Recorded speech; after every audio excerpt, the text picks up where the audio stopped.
So, hello and welcome everyone to another Blab. This is the Transform Your Relationships Blab with Laura Rubenstein and Dr. Roberta Shaler. Hey, Roberta, how are you today? I am absolutely super. I spent a wonderful weekend with you and many other people, just sharing inspiration, ideas, possibilities, and a whole lot of generous love in the room, too. So it was really a great weekend. How are you? I'm doing great. And I have to say, when you go to this is, our talk today is about how to get more love in your personal life and your professional life. And sometimes they just blend. And when you go to a conference, which was what we were at this weekend, when there's a space of generosity and giving and love in the room, like you said earlier, you don't lose energy. The energy is sustained. You feel like your time is well worth it. You're more creative. I mean, you can speak to what it was like for you. Well, that's what I was saying earlier. I know I'm in a great place when I don't have any dips in my energy. Nothing got sucked out of me. Everything was reciprocal and moving very beautifully. And I met great people that I'm inspired to connect with again. And they obviously are inspired to connect with me. It's happening. Yeah. So we always want to place ourselves in places where there's reciprocity. Certainly, there are times when we want to just pour love out of us because it's the appropriate and compassionate thing to do. But when you can place yourself in a place of reciprocity, or as I wrote about in Kaizen for Couples, my book, I call it mutuality, where the law of reciprocity is happening consciously, then we know we're in a much better space and it's going to serve us and help us serve the world. Yeah. And I love that we can actually uh, consciously acknowledge it too. Like the space, it's wonderful to be in relationships with people who, speak it and live it. And when they're not living it, you can call them on it in a loving way and say, I need the reciprocity here, or let's get back into a space of reciprocity. And you can do it very gracefully and graciously. And I think, if there's anything today's topic is about, it's about having love more consistently in your life at all times, like every moment. Like if you're present to love in every moment, what would that look like? And I think over the weekend we were in a room where when I brought my attention back to it, I was like, there's a lot of love in this room. How can I cause love right now and in this moment? Can I give somebody a hug? Can I smile? Can I just take in and treat myself to a nice deep breath, right? Yes, and a lot of it was about eye contact, and that tells us a lot too. If people are willing and you are willing to sustain eye contact, now I'm not meaning in a creepy way, but when you're in a place where there are people you want to connect with, one of the best ways to do that is to contain their eyes and allow yourself to go deeply into them through that way and allow them in too. And I'm not talking about romance, although it's certainly practical there, but if you really want to connect, that's the place to connect. Even if you never touch that person, you touch their eyes. Yeah. And sometimes it's a scary thing for some people to look into the eyes. What do you think is going on there? Well, I think when we don't feel really good about ourselves and we're afraid to be seen, we avert our eyes. And the more concern that we have about that, the more likely we are to have our eyes downcast where we're not really taking in the world because we don't want to be seen. We don't feel that we have that confidence and that gift and that connectivity. And that's a mistake. I mean, if you do nothing as a result of this blab today, start looking at other people for a couple of seconds longer. Engage their eyes. In fact, practice by looking in the mirror and engaging your own eyes. I'll give you a little exercise. Go and engage your eyes. And, we're all guilty of it. You look in the mirror and you don't look in your own eyes. You immediately look for what's wrong, right? But no, engage your own eyes. Look deeply into your own eyes and say this. I love you, I accept you, and I approve of you just the way you are. Mwah! I love that. Yes. And when you do that, it sounds a bit silly, but start with yourself.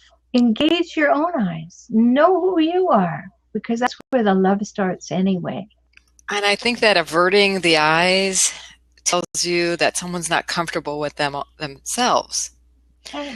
And this is a great way to get comfortable with oneself. And newsflash, the best way to have more love in your life is to love yourself a whole lot. That's right. But I have to say, I have to tell a little story. So I, for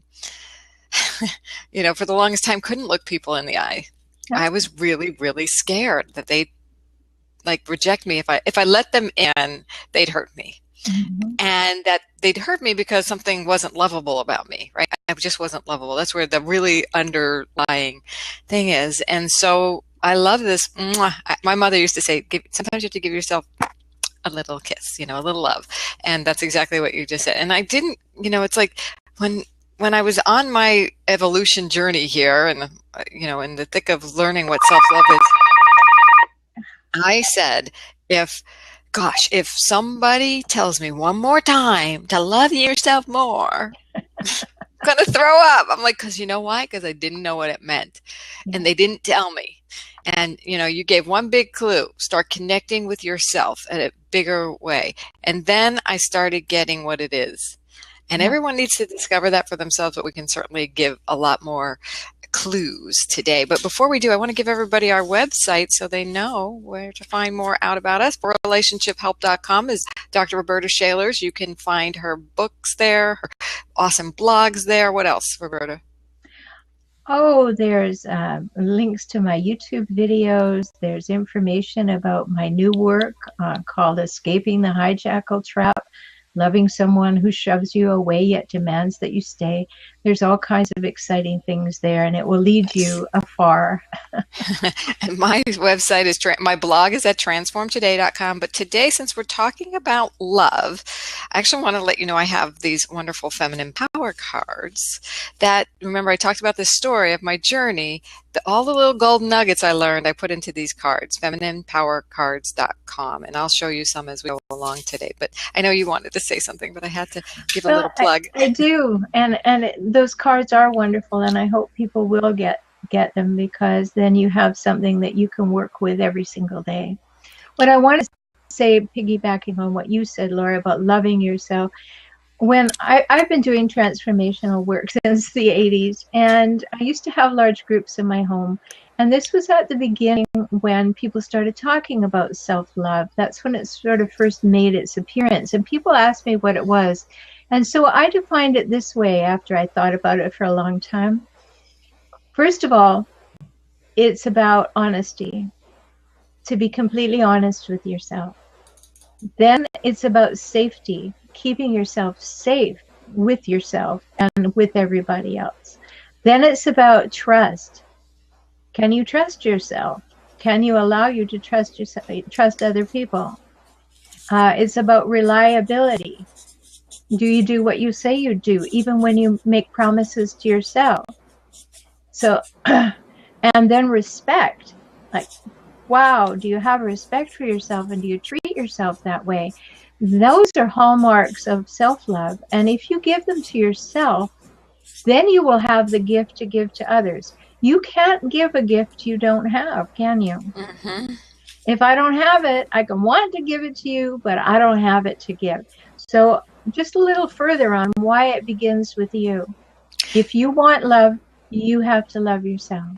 Just to repeat for those of us who need to see it in writing, these are the hallmarks of self-love. Give it to yourself first, then you'll have it to give to others. Right, and I write about it extensively in Kaizen for couples, because sometimes we need it to be elaborated on and really get us to understand what that looks like in action. So I have a feminine power card I'd like to share, because it's one that turned the tables on love for me. Ah. And that was, joy is the path to love. It's not the other way around. Joy. Yes. So how can one create joy for themselves? Now, these feminine power cards are really cool, because on one side they have this nice principle, but you're like, okay, so how do I do this? How do I live this principle? Well, that's what's on the back side. So I will read that to you. It's an affirmation and then something to do. The affirmation is, joy is my birthright. I choose joy. Here, just feel better saying that, first of all. Now, choose one thing to do today that will cultivate joy.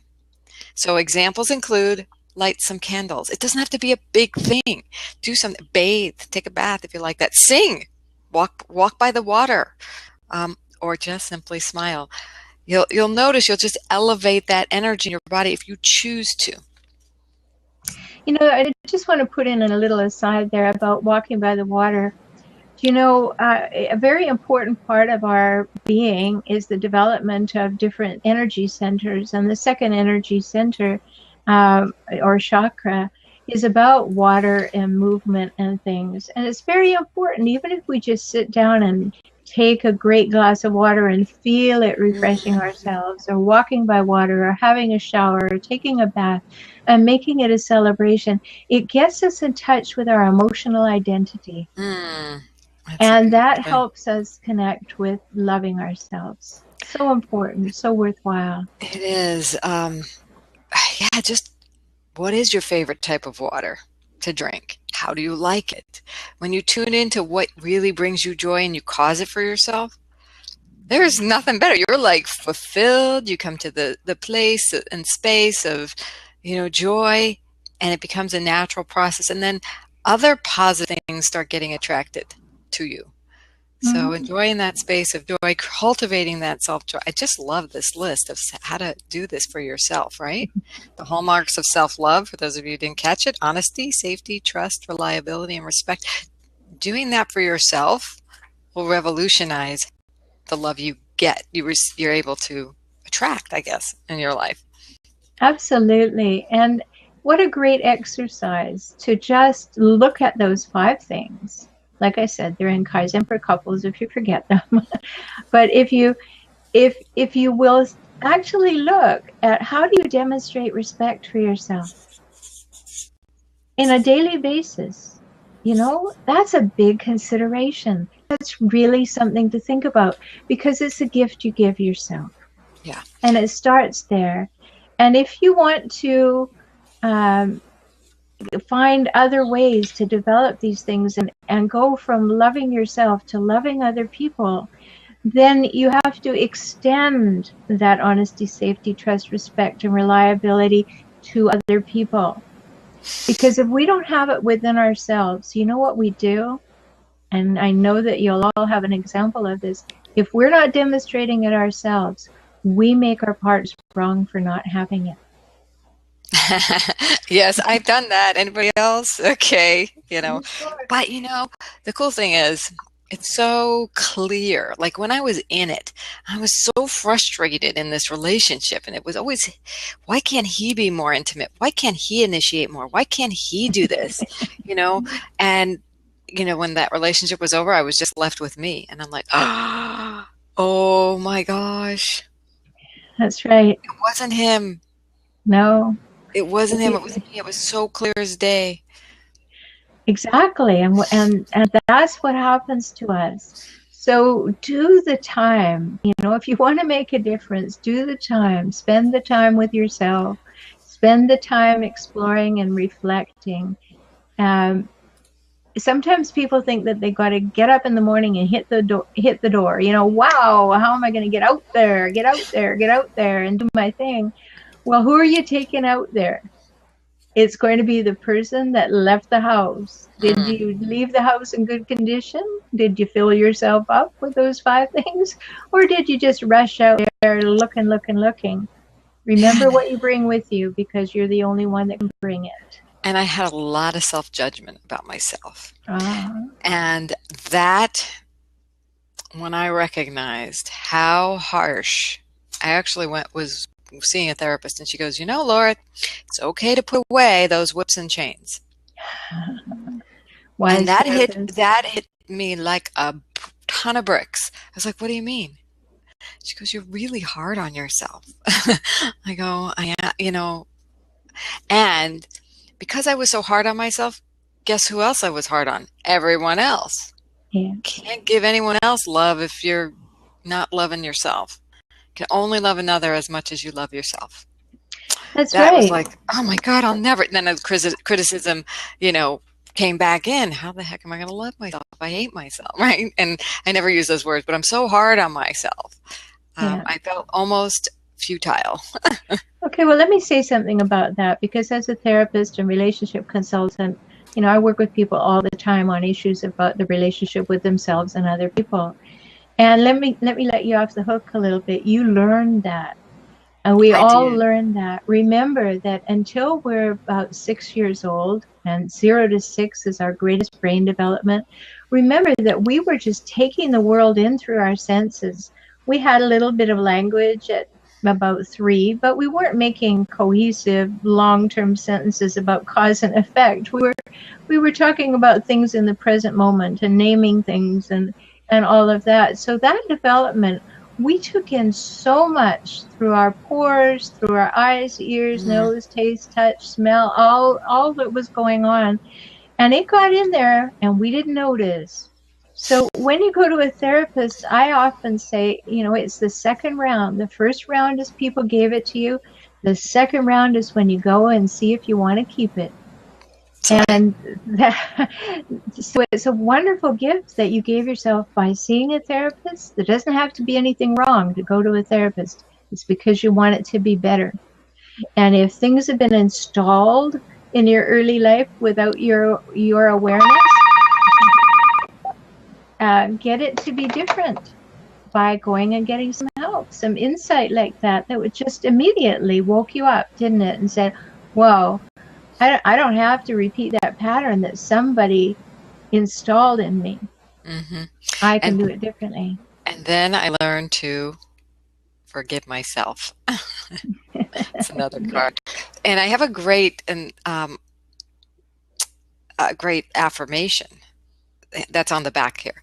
It says, I forgive myself as I recognize my motivating intention. So that underlying intention. I did the very best I could with the awareness and tools I had, which is what you're saying. You know, the programming I had, was the best I could do, but I forgive myself as I recognize my motivating intention. So when I'm criticizing myself or I'm criticizing another, it's because I want things to be better. I want to feel better. It's just the only tool I had at the time was criticizing. It doesn't work real well to get to love, but it was the only tool I had. Yeah. So that's why I love this one. I mean, it's a simple principle, not necessarily an easy one to accomplish. But when we understand where we're coming from and what the programming was, like you said, do that work, we can reconcile it. We can do better. Yeah, let me add a little something to that too. Like you say, it's simple but not easy. Because we argue for our limitations. You know, I love what Richard Bach said, argue for your limitations and they're yours. And so when we're hard on ourselves, we have a justification for why we should be hard on ourselves. And it goes into a whole lot of deep story. And so it's not always easy to forgive ourselves at the first go round. It's just an idea, and it has to get from here to here to our hearts, you know, to allow that to occur. And we forgive other people because we don't want to carry anything. You know, so why would we want to carry something about ourselves? We have the opportunity to be fresh and new in this moment. We don't have to carry all the emotional baggage. I saw a wonderful thing on Facebook the other day, and a fellow came up to the ticket counter at the airline, and she said, oh yes, we do charge for emotional baggage. Oh, that's so cute. And I thought, whoa, you know, there'd be a lot of people paying a whole lot of money if that were the case. But the cost it has in our life is enormous. And when you go and get a little bit of help, a little support, a fresh pair of eyes, then you can optimize your life. Mm. And if you don't do that, then you're going to depend on friends who may or may not have the ability to help you see that. Or you're going to keep having the same pattern because the people who gave it to you are still in your life and they're going to reinforce it. I found out that when I was criticizing myself a lot more and really I was relying on it like a crutch, Ah, yeah. it became an excuse for not having what Exactly. I want. And I didn't take responsibility for having what I want. This is like deep stuff here, you know. Well, it is really deep stuff. I have people in my practice. I can think of one fellow who is willing to give up on his marriage. And here's what he said. This is how deeply entrenched and convoluted it is. He said, "My wife could never forgive me for doing what I did, therefore I'll leave." Hey, how can you put that on your wife? Right? That it is your choice whether or not you forgive yourself and you do something to change things with your wife. That story became, well, my wife wouldn't want me. He already made the decisions on behalf of his wife because he couldn't forgive himself. Mm. And that's unfortunate. Fortunately, we're turning that one around, so you on that one. But Well, yeah, he's that's in the your way. office, right? Or he's Yeah, working with you. So, that's the way it happens. We start using the same hammer on everybody else that we use on ourselves, and when all you have is a hammer, everything looks like a nail. So hmm you have this opportunity of growth and expansion, and all it needs is a little bit of help and acceleration by somebody who can, like, I'm a trained neutral, so I can look at anybody's life and say, hey, did you think about this? Did you think about that? Oh, did you notice that it came from there? Sometimes you just need those extra eyes. hmm So Sophia's asking, thank you for your questions, by the way, Sophia. We love that. What or when do you forgive when you do forgive yourself, but what do you do when you do forgive yourself, but that special person doesn't? Well, you understand that they have a limitation, that for some reason they want to hold on to that, whether it's a grudge or a hurt or whatever, and it's suiting their purposes at some level. Perhaps they want it out of the relationship, or they want to keep you small, and the only way they can do that is to continue the blame. And that's a choice they're making for themselves, to stay in misery and to stay in smallness. And there's really nothing you can do except love them anyway, be compassionate about it, and notice what they're doing. Because if you were in my office, there's huge 12-inch gold letters in my office that says the most important thing I can teach anyone: the truth is what you do. And when you observe what that person is doing, then you learn more about them. And yes, it may be a loss to you, but would you like to be with someone who prefers holding a grudge to forgiving? I hope not. Everyone is a gift in your life, but it doesn't mean you have to hold Open on them. to them, pine for them, try to change them. But that there's a tension there. There's an opportunity, and a choice, a discernment. One of the things I was thinking so deeply about this the other day and recently, I said, if women in the world, more women in the world, really cultivated that skill of discernment versus neediness or feeling submissive or less than, but really discerned who they want in their life, what they want in their life, who they really are in the world, we'd have a transformed world. I truly believe women owning their gold, because we have a lot, this feminine energy, and we know that we are, and it's any person, it's really any person, when you have that wholeness, that feeling of wholeness, you don't hurt other people. That's You right. just don't. You cause more love in the world. So if you're feeling angry and hurt and you want to lash out, it's a really good opportunity to get yourself some help. How can you get to love? How can you presence more love? I just plead with you. There's so much love for you. Let me add something to that, because I also find that when people are writing their profiles for online dating, they make a fundamental mistake, in my opinion. They try to attract someone, to get someone to like them. So they're going at, what would somebody like? And I'll be that. Always go from the place of, here's who I am and here's what I want in my life, and let the other person decide if they can be that. I actually I did some online dating in the early 2000s, and I had so much fun writing my profile because I'm like, you're probably a guy who loves dancing and to delight in the full self-expression of the woman you're dancing with, or something like that, right?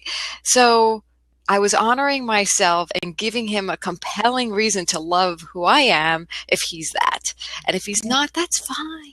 It's not the right fit. We move on. We find the right. Exactly. I mean, I met my husband online, and what he was attracted to was that I said, I want a world-class relationship and I won't settle for anything less. So if you're not in, don't bother.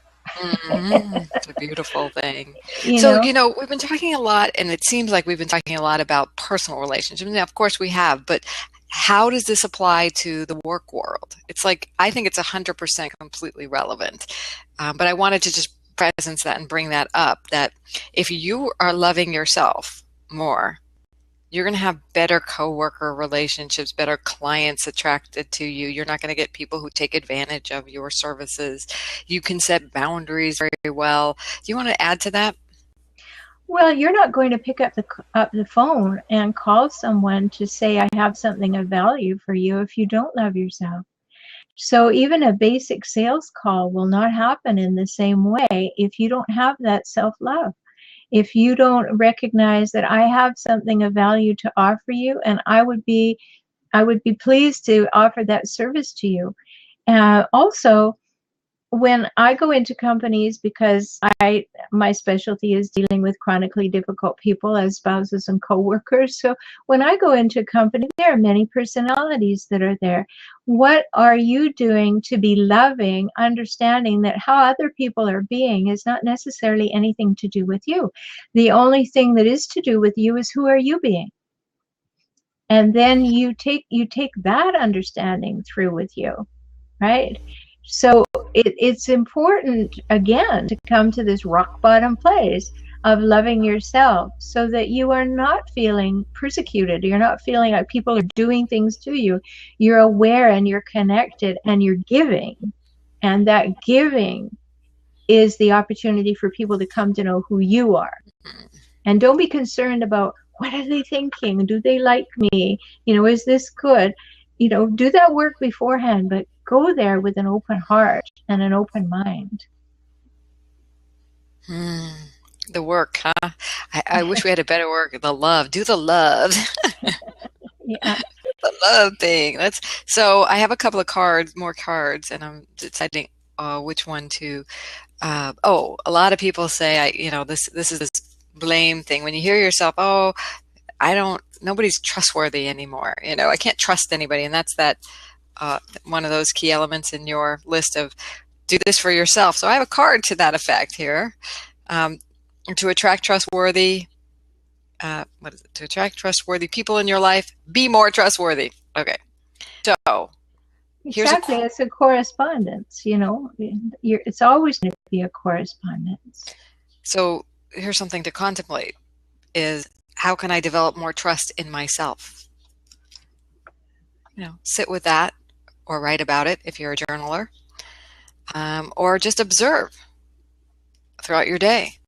Mm-hmm. Are you being trustworthy? Did you keep an agreement with yourself to exercise, to go to bed at a certain time? That's one of mine. To eat well. To eat well. To call somebody when you said, to deliver something you said. The more you do that, and the more you find you're trustworthy, the more trustworthy people come into your life. So, and that's really, really, really core foundational in business. Absolutely. I mean, who wants to do business with somebody who you can't trust, or that you feel is a really questionable kind of person? Right. Always take the extra 3 or 4 sentences in any conversation to check your responses, to check what you're feeling or thinking. Many people don't do that because they won't speak their truth. But be assertive enough to say, I'm wondering about whether or not this is a good fit for me. Can you help me with that? And then see what they say. Or get into that conversation with them. Don't be afraid to talk about difficult things. That will tell you who they are, and it demonstrates who you are. And that's a pretty quick shortcut. Certainly we want to keep an open mind, and everybody's not having their best day the moment we meet them. But if you're beginning to have some gut reaction to things that are going on, check it out in words. Ask the person, don't ask around. Yes. And then if they're difficult people, though, you have a whole series of ways to deal with them, which we've talked about on previous blabs. So be sure to review some of our previous blabs, because we have talked about mastering the art of communication with difficult people. And you definitely want to get Roberta's new book, The Hijackal Trap, right? Well, it's escaping the hijackal trap. Loving someone who shoves you away yet demands that you stay. Let's write that down. Yeah. The hijackals, I just want to say a definition of hijackal. It's a term I coined and trademarked. And it is, a hijackal is a person who hijacks relationships for their own purposes while scavenging them for power, status, and control. And you may know one, you may have been birthed by one, you may work with one, you may be in relationship with one. I've written extensively about it, and I call them chronically difficult people. So you can go to my blog, or you can go to our blabs, or you can read about it on your Tango, because I'm an expert there and I've written extensively about it. But the new book will be out in March, and read it if you've got one of those in your life. Hijackal, Hijackal. Mm-hmm. Yep, hijack with a jackal. Like that. That's Escaping the Hijackal Trap. Look for it on Amazon. Yeah, it's there now in the passive aggressive edition, but the full edition will be coming out in an ebook series starting in March. Yeah, and Sophia, it's chronically difficult people, but that's kind of interesting. Critical difficult people. Well, that's true, but it's the chronic part that really gets you. Yeah, it's the chronic over and over and over, right? Yes. Yeah, a difficult person has a bad day, is under stress, some life event has happened, and they're difficult with one or two people for a short period of time. A chronically difficult person is difficult all the time with many people. And you come to know who they are because they're the people you avoid at family reunions. Mm-hmm. It's the people you're not just drawn to, or you feel bad after they talk to you or you talk to them and you don't know why, because they've made it seem like you did something wrong, but you really didn't. Well, it's always your fault, and they always need to win. Those are two hallmarks of it. So if you're with somebody that it always needs to win, always needs to be right, always puts you down, always is me first, you're likely with a hijackal. And that takes strategies to manage, and it takes a lot of clarification to know if you want to stay. Yeah, it's a good thing. I want to leave people with this thought that I think speaks to all of what we've been talking to today. Honor your emotions. They're important messages from your soul. So the practice of this principle is breathe deeply, fully and gently, and embrace your feelings as a gift. You can journal or meditate and allow that gift to be revealed. So there's a gift. And I just want to remind people that, as we're honoring our emotions, one of the things I learned about feminine energy, this heart-centered energy, to love well, the feminine must feel safe. If you're not feeling safe, it's going to be hard to love well. So it's a good question to ask yourself, what do you need to feel safe? Yes, it is a good question. And remember, that's your job, to keep yourself safe from you, with you, and with other people. And you deserve that. Yes, it's a great place to end. We will be back in 2 weeks with another awesome blab on transforming your relationships in life, work, personally, anywhere else you can think of. Till then, we'll see you. All right. Bye-bye.